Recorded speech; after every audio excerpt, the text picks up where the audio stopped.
In every neighborhood, there are unspoken rules that guide how people live together. Some are rooted in common courtesy, others in tradition, and a few in the long, frustrating shadow of homeowners associations. For the protagonist of this story, those unspoken rules had always been manageable, even when they became written into HOA guidelines. The lawns were trimmed, trash bins hidden, and paint colors kept within the sanctioned palette. Life wasn't perfect under the HOA, but it was tolerable, at least until the holiday season arrived. It started with a letter, slid into the mailbox on an otherwise ordinary November afternoon. The envelope bore the HOA's seal, a reminder of authority and control. Inside was a typed notice declaring that all outdoor holiday decorations, Christmas lights, inflatables, ornaments, even wreaths, were banned for the upcoming season. The justification was phrased in cold bureaucratic language. Decorations were deemed disruptive to neighborhood uniformity and a potential hazard if improperly maintained. At first glance, it felt like a bad joke. Christmas lights were a tradition not just in the household, but in the entire neighborhood. Every year, families would gather outside to decorate together, stringing lights along rooftops, hanging ornaments from trees, and inflating snowmen on front lawns. The streets would come alive with a kaleidoscope of colors and twinkling displays that brought joy to children and adults alike. To see the HOA strip all of that away in one curt letter was not just disheartening, it was infuriating. The ban wasn't about safety. It wasn't about uniformity. It was about control. The HOA board, led by a president who thrived on micromanagement, had long sought ways to clamp down on what they considered non-essential displays. Halloween had already been targeted, with limits placed on decorations and trick-or-treating. Summer barbecues had been met with warnings about unapproved gatherings. The Christmas ban was simply their boldest move yet. For the protagonist, Christmas lights weren't just a festive indulgence. They represented something deeper, a chance to create memories, to share joy with neighbors, and to brighten the long winter nights. To have that taken away by a group of people wielding technicalities felt like a personal attack. At first, the response was quiet frustration. Neighbors whispered their complaints over fences and on porches, but few dared to openly challenge the HOA. Most knew that fighting back meant fines, legal threats, or worse. The HOA had a reputation for digging in its heels, and anyone who stood against them risked being singled out in future disputes. The fear of retaliation was real, and many residents reluctantly resigned themselves to a holiday season stripped of its color. But resignation wasn't in the protagonist's nature. Instead, they began to study the HOA guidelines, combing through every rule, every clause, every footnote. Hours were spent reading through dense documents filled with legal jargon and vague restrictions. It was tedious, but it was also revealing. Somewhere in those endless pages, there had to be a loophole, a way to honor the spirit of the season without technically breaking the rules. Days turned into nights, and nights turned into early mornings. The HOA's rules were restrictive, yes, but they weren't flawless. In their obsession with banning specific items like outdoor lighting fixtures and seasonal inflatables, they had overlooked other creative avenues of expression. Slowly, an idea began to take shape. An idea so unconventional and clever that it might not only bypass the ban but also draw attention to the absurdity of the HOA's control. The seed of rebellion had been planted. While most neighbors packed away their unused lights and decorations in defeat, the protagonist was preparing for something bigger. It wouldn't just be about celebrating Christmas anymore. It would be about sending a message, and that message was going to shine brighter than any strand of holiday lights ever could. The first step was gathering supplies. It wasn't a matter of buying standard decorations from the store. Those were already forbidden. Instead, the plan called for items that wouldn't be classified as decorations under the HOA's rules. Materials were collected quietly, without drawing too much attention. Boxes were carried inside under the cover of night, tools hidden in the garage, sketches drawn up in private. The project had to remain secret until the big reveal. Meanwhile, whispers began to spread. Some neighbors noticed the unusual deliveries. Others caught glimpses of odd activity in the yard.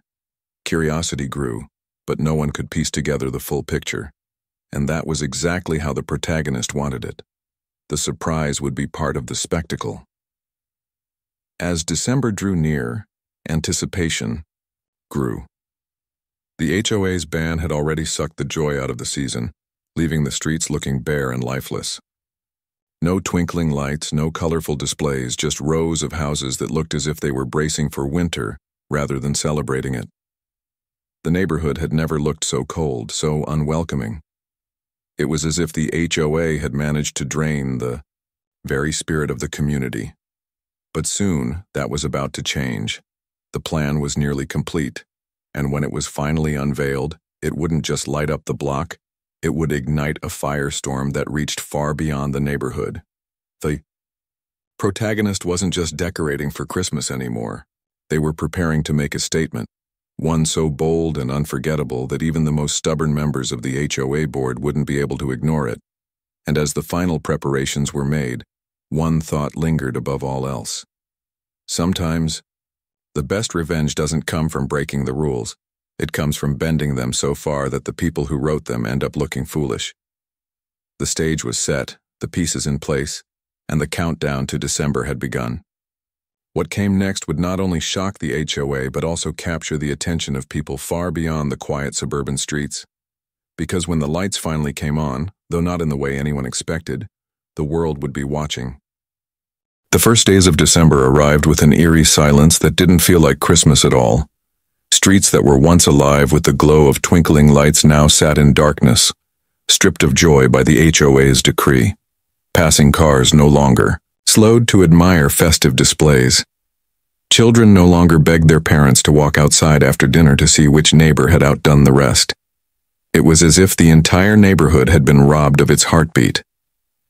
But inside one particular house, there was no silence. The protagonist had been working tirelessly, fine-tuning every detail of the plan. Supplies were scattered across the garage in organized chaos: boards, fabric, paints, projectors, and a stack of paperwork that proved one thing beyond any doubt. The HOA had made a critical oversight. The loophole was simple yet brilliant. While the rules explicitly banned outdoor decorative lighting fixtures and seasonal ornamental displays, nowhere in the guidelines did they mention art, installations. Art, after all, was not a decoration. It was a form of expression. It was protected under local statutes. And it was far too subjective to be classified as a violation. That realization was the turning point.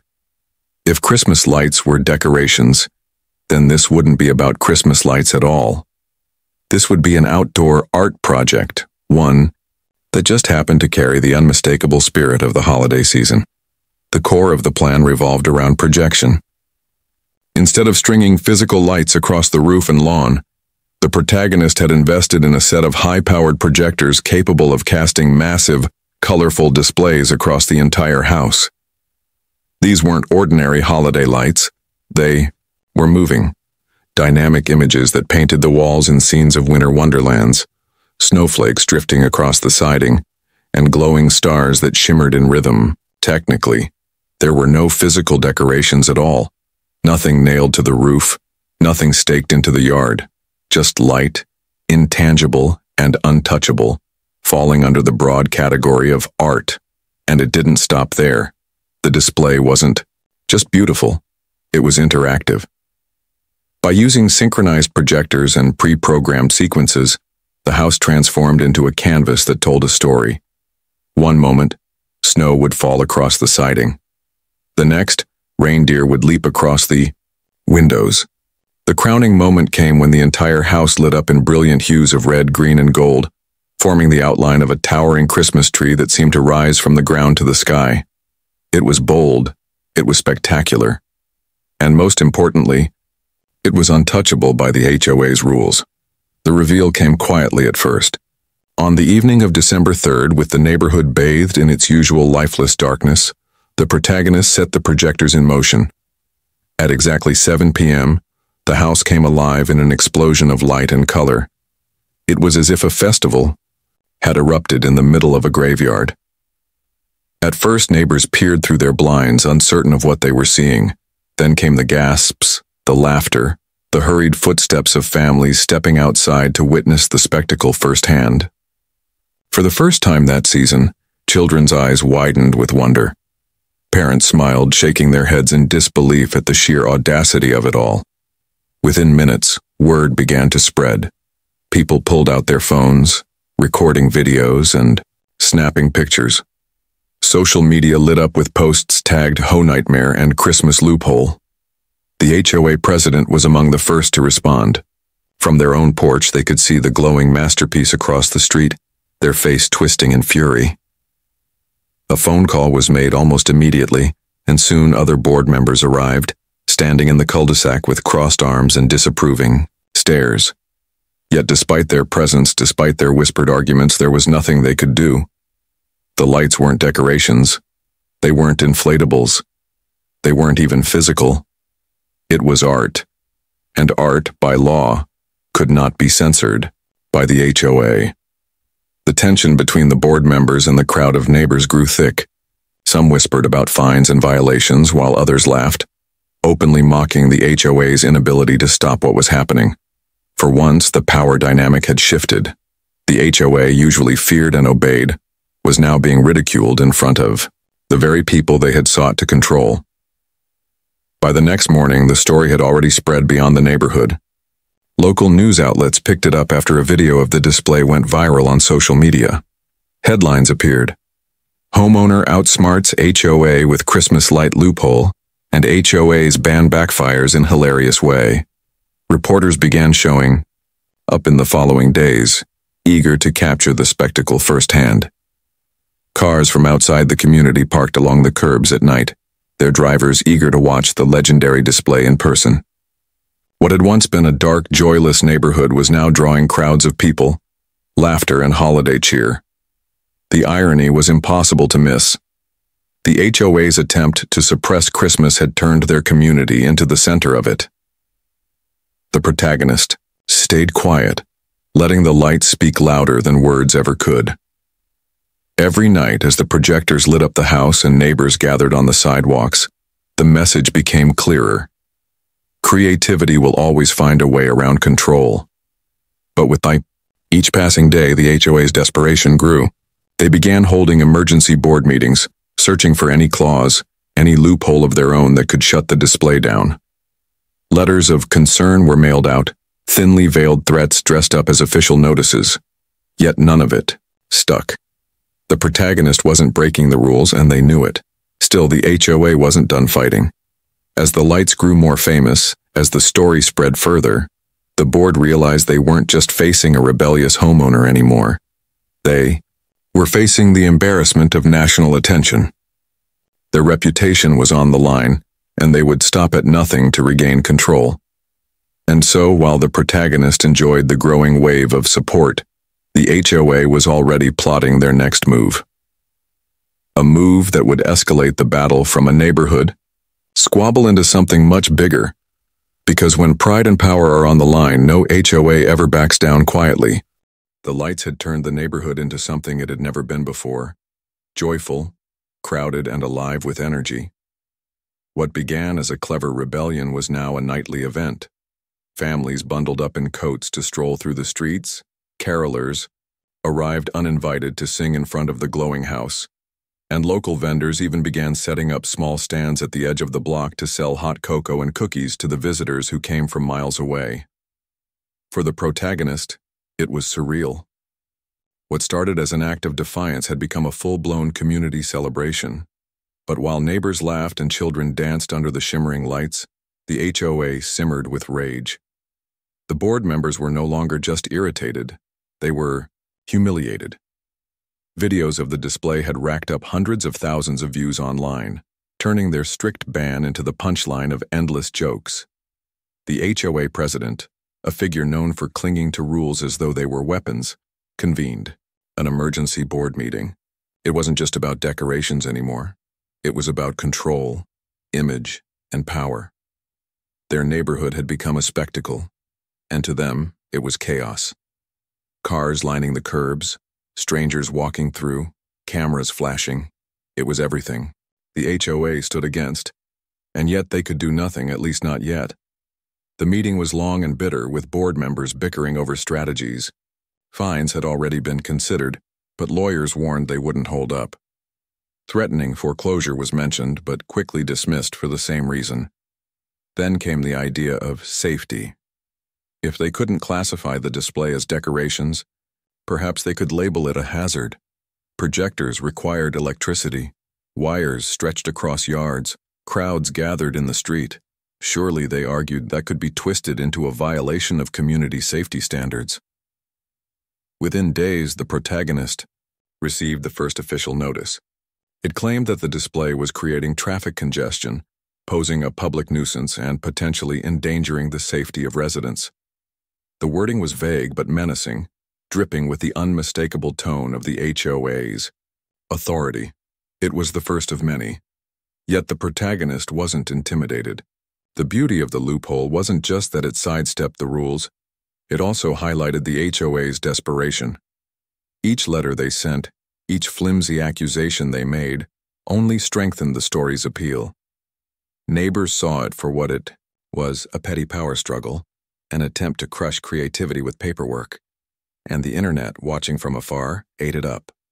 Journalists loved the escalating drama. Local channels now ran regular updates on the battle, while larger outlets began to sniff out the story's viral potential. It was no longer just a neighborhood squabble. It was a symbol of ordinary people standing up to oppressive control. Each new attempt by the HOA to silence the lights only poured gasoline on the fire. Still, the HOA refused to back down. They escalated further, this time calling in city inspectors. They claimed the projectors violated zoning codes, that the crowds constituted an unpermitted event, that the house itself might not be up to code under the strain of nightly performances.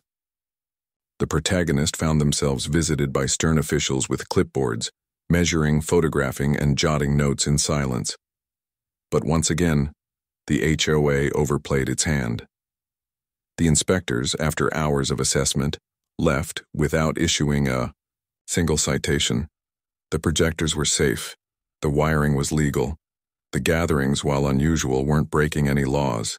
If anything, the officials seemed amused by the spectacle, lingering a little longer than necessary to watch the dazzling display for themselves. News of the inspection spread quickly, and once again, the HOA was left looking powerless. The neighbors laughed openly about the failed crackdown, while online commenters turned the situation into memes and hashtags. The more the board pushed, the weaker they appeared. But humiliation only fueled their determination. The HOA board's president, red-faced and restless, declared that if the law wouldn't support them, they'd fight the battle in other ways. They began distributing flyers to residents, warning them that the display was attracting undesirable outsiders and reducing property values. They encouraged neighbors to file complaints directly, hoping to sow division within the community. It backfired spectacularly.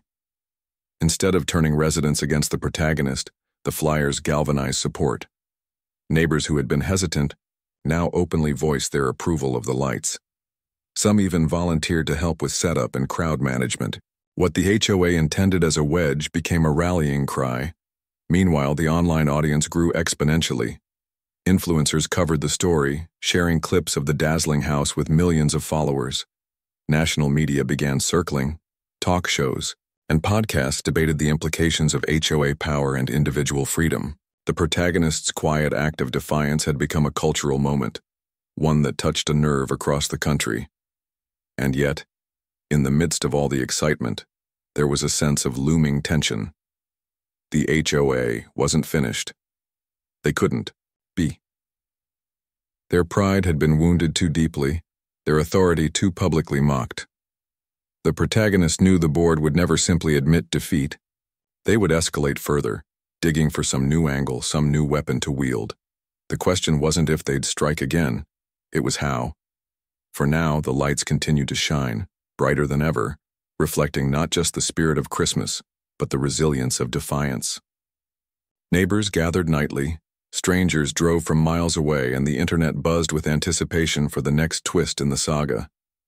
But behind closed doors, the HOA board was meeting once more, their frustration bubbling into something darker.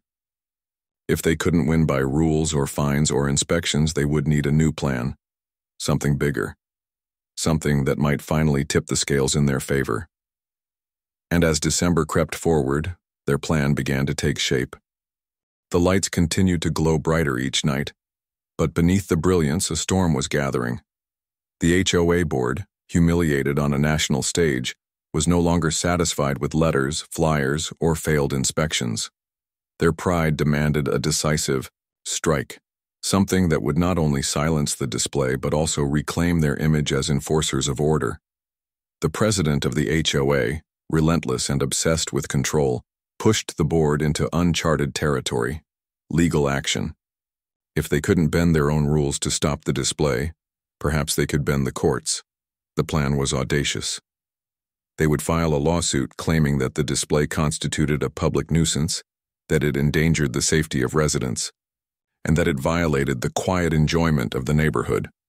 On paper, the argument sounded official, but in reality, it was flimsy at best. Still, the HOA counted on intimidation. They knew most homeowners lacked the time, money, or energy to fight prolonged legal battles. The very threat of court was often enough to break people into compliance. When the lawsuit papers arrived at the protagonist's doorstep, it was like a cold wind cutting through the holiday cheer. The thick envelope, stamped with legal seals, made the situation suddenly heavier. This wasn't just about lights anymore, it was about power, money, and principle. The HOA was betting that fear would do what rules and threats had failed to achieve. But fear wasn't the response they got. Instead, the protagonist found themselves bolstered by a wave of support. Neighbors offered words of encouragement, vowing to testify if needed.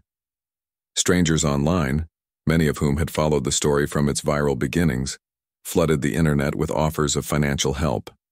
A crowdfunding campaign was launched, quickly raising enough to cover initial legal fees. What the HOA had intended as an intimidation tactic was quickly flipped into a rallying point. The lawsuit, now public, became front-page news.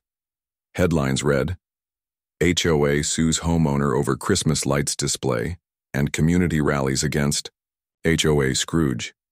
The story spread like wildfire, igniting debates on television panels and radio shows. The case wasn't just about one neighborhood anymore. It had become a symbol of individual expression versus institutional control. Court. Filings revealed the absurdity of the HOA's claims. They argued that the lights caused psychological distress to board members, that traffic congestion endangered the community, and that the glow of the projectors created unwanted light pollution. Legal experts, when asked to weigh, scoffed at the arguments, calling them desperate and unlikely to hold up in court. Yet the lawsuit had one effect. It raised the stakes. What began as a neighborhood dispute was now a battle being watched by millions. Every motion filed, every hearing scheduled, became a matter of public interest. News vans parked along the street, capturing reactions and interviews. The once quiet neighborhood now looked more like the backdrop of a media circus. The protagonist, though tired, refused to back down. The lights continued to shine nightly, brighter than ever, as if mocking the HOA's attempts to extinguish them. Each evening, more visitors arrived, some carrying signs of support, others simply wanting to witness the now famous display. Children squealed with delight as the house transformed into a living canvas of snowflakes and stars, their laughter a sharp contrast to the sour expressions of board members skulking in the shadows. The board's frustration reached new heights. Their meetings grew heated, accusations flying between members about who had failed to predict the loophole, who had mishandled the media, who had underestimated the homeowner's resolve. Unity, once their strongest asset, was crumbling under the weight of public ridicule. And then came the moment that pushed the story to its peak. During a preliminary court hearing, the HOA's lawyer presented photos of the display as evidence of disruption. The images, however, backfired spectacularly. The judge, flipping through pictures of glowing reindeer and cascading snowflakes, raised an eyebrow at the idea that such joy could be classified as a nuisance. The courtroom erupted in muffled laughter, reporters scribbling furiously at the irony. The HOA's case was clearly weak, but they weren't about to abandon it. Pride wouldn't let them. They doubled down, filing additional motions, requesting injunctions, and dragging out the process as long as possible. Their goal wasn't necessarily to win, it was to exhaust, to intimidate, to prove that resistance carried a cost. But what they hadn't anticipated was the sheer scale of public support. The crowdfunding campaign had now raised more than enough to cover all legal expenses, with donations pouring in from across the country. Celebrities even chimed in, tweeting about the story and offering solidarity. What the HOA thought would be a quiet battle of attrition had transformed into a national cause. Meanwhile, the lights became a nightly rally. People came not just for the display, but to stand as witnesses to defiance.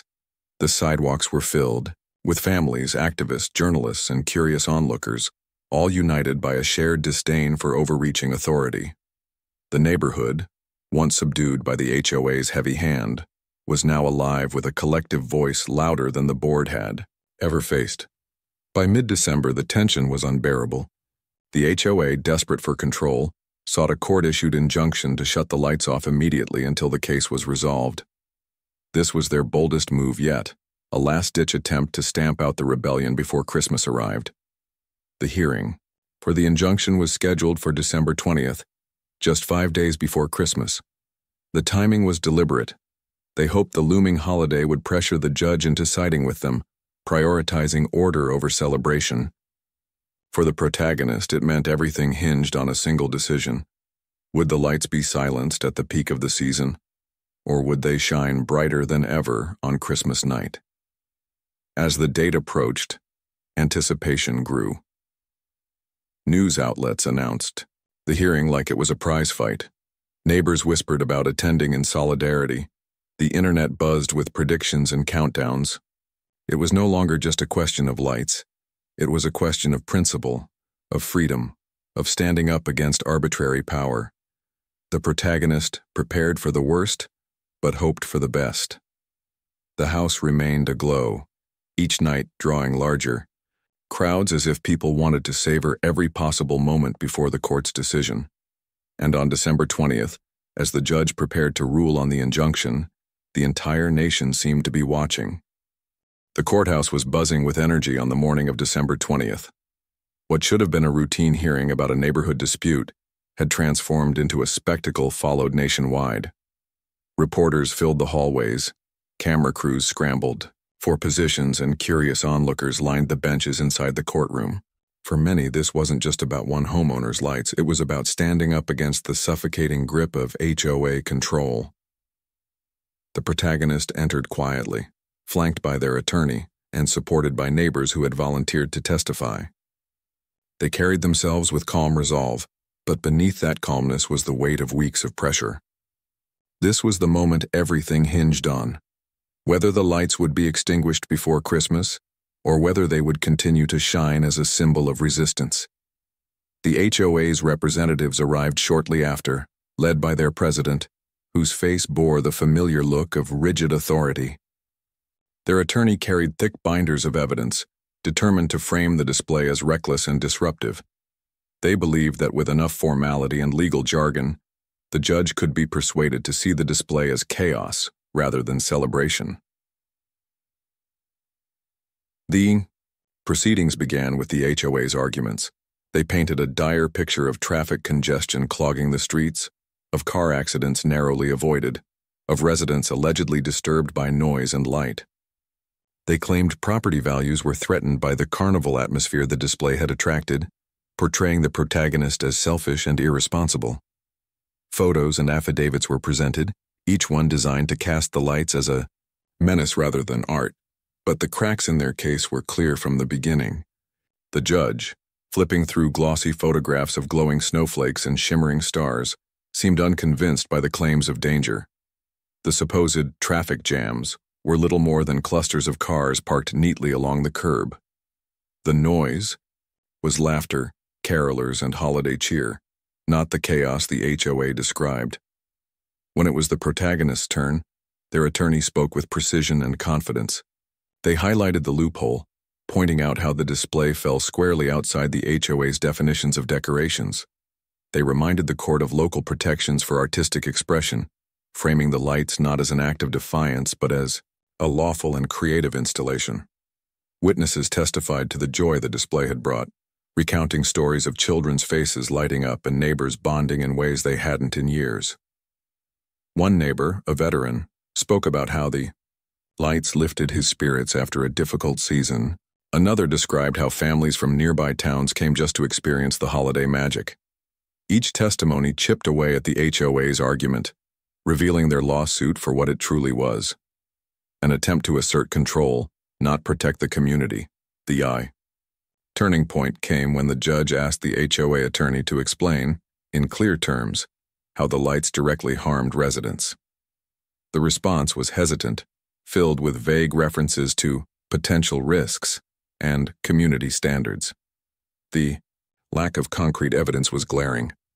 The judge leaned back, unimpressed, as the courtroom buzzed with murmurs of disbelief. Then came the moment everyone had been waiting for: the ruling. The judge spoke calmly but firmly, acknowledging the unusual nature of the case. They noted that, while the HOA had the right to enforce its rules, those rules had limits. The display, they concluded, did not constitute a violation of the HOA's regulations, nor did it pose a legitimate threat to safety or property values. It was, as the defense argued, a form of expression, one that brought joy to the community and harmed no one. The request for an injunction was denied. The courtroom erupted. Supporters cheered, reporters rushed to file breaking news, and the protagonist breathed a sigh of relief. The lights would stay on. Christmas, against all odds, would shine brighter than ever. For the HOA, it was a crushing defeat. Their president sat stone-faced, unwilling to meet anyone's eyes. Their grand attempt to reclaim authority had backfired spectacularly, leaving them embarrassed not just in their community but across the country. The more they had fought, the more they had exposed themselves as rigid, unreasonable, and out of touch. Outside the courthouse, crowds gathered to celebrate. Microphones were thrust forward, questions shouted, cameras flashing. The protagonist, though exhausted, managed to smile. They didn't need to gloat. The lights would speak for themselves that night, and speak they did. That evening, the display shone brighter than ever. The projectors filled the house with a dazzling sequence created especially for the occasion, a triumphant crescendo of color and movement that ended with the words, "Merry Christmas," shining boldly across the siding. The crowd erupted in cheers, voices carrying through the chilly night air. It was more than a victory lap. It was a statement. But even in victory, there was a sense that the story wasn't over. The HOA had been dealt a public humiliation, but pride is a powerful motivator. They had lost in court, lost in the court of public opinion, and lost control of their neighborhood. Yet deep down, the protagonist knew the board wouldn't simply retreat quietly into the background. For now, though, the season was safe. Christmas was days away, and the lights were free to shine through it all. Families laughed, children danced, and the community basked in a joy that no rulebook could contain. Battle had been won. But the war with the HOA still lingered, waiting to resurface in unexpected ways. The days leading up to Christmas were unlike anything the neighborhood had ever experienced. Each night the lights drew larger crowds, and each night the sense of celebration grew stronger. What had once been a quiet suburban street now felt like the heart of a holiday festival. Cars lined every available curb, people walked with thermoses of hot cocoa in hand, and strangers greeted one another as if they were lifelong friends. The protagonist's house had become a landmark. Families traveled from hours away just to witness the display that had captured the country's imagination. Social media overflowed with videos of the shimmering spectacle, and hashtags tied to the story trended across multiple platforms. Even late-night television hosts joked about the HOA that tried to cancel Christmas and lost. For the protagonist, the victory in court brought not just relief but validation. All the late nights, the research, the risks, it had all been worth it. What began as a clever workaround had transformed into a national story about standing up to authority. Yet for all the attention, the protagonist never lost sight of the simple truth. The lights were about joy, about bringing neighbors together, about creating memories that would last long after the season ended. The HOA board, meanwhile, had retreated into silence. Their president, once so quick to hand down notices and warnings, was now rarely seen in public. The defeat in court had not only stripped them of authority but left them as the subject of ridicule. Neighbors whispered about resignations, about board meetings canceled for lack of quorum. The once feared HOA had been reduced to a hollow shadow, their power eroded by their own overreach. And then came Christmas Eve. The protagonist had saved their most ambitious sequence for this night, a finale that would leave no doubt about the spirit behind the display. As dusk settled and the crowd swelled, anticipation hung heavy in the air. Families bundled in blankets, children sat cross-legged on the sidewalks, and reporters readied their cameras. The atmosphere was electric, buzzing with the promise of something extraordinary. At exactly 8 p.m., the house came alive in a symphony of light and motion. Snowflakes cascaded down the siding, reindeer soared across the roofline, and stars twinkled in unison to a carefully chosen soundtrack. The sequence built slowly, each moment layering onto the next until the house itself seemed to breathe with energy. Then came the grand reveal. The entire facade transformed into a massive Christmas tree, its branches stretching skyward and shimmering, greens and golds. At the center, glowing letters spelled out a single word: joy. The crowd erupted in applause, voices rising together in a chorus of cheer. But the finale wasn't finished. The tree faded into a scene of a quiet home, windows glowing warmly, a silhouette of a family gathered inside. Slowly, words appeared across the house in brilliant white light. Merry Christmas to all. Let the light shine, no matter the rules. The message was clear. It wasn't just about decorations or technicalities. It was about community, resilience, and the refusal to let arbitrary control smother joy. The crowd cheered louder than ever before. Children hugged their parents, strangers clapped one another on the back, and the sense of unity was palpable. Cameras flashed, phones recorded, and within hours the finale had gone viral nationwide. Clips of the glowing message appeared on news broadcasts across the country, shared with captions about hope, defiance, and the true meaning of the season. For the HOA, it was the ultimate humiliation. Their ban had not only failed but had elevated, the very thing they sought to destroy, into a national phenomenon. Instead of erasing joy from their community, they had amplified it beyond anything anyone had imagined. Their names became synonymous with overreach, their attempts to control immortalized as cautionary tales. By Christmas morning, the protagonist's house wasn't just famous, it had become a symbol. Letters poured in from across the country, thanking them for standing up, for reminding people of what mattered. Neighbors, once wary of challenging the HOA, now spoke freely of change. Some even began organizing to dismantle the board entirely, determined never to let control replace community again. And through it all, the lights continued to shine. When the season ended and the projectors were finally packed away, the neighborhood was forever changed. The protagonist's stand had rewritten the dynamic of power, proving that rules without reason could be challenged, and that sometimes the simplest acts of creativity could inspire an entire movement. In the end, it wasn't just about Christmas lights. It was about the right to celebrate, to express, to find joy even in the face of opposition.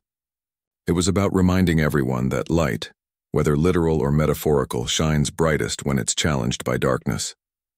And as the last strands of projected snow faded from the siding, one truth remained crystal clear. The HOA had tried to cancel Christmas, but in doing so, they had given the world a story it would never forget.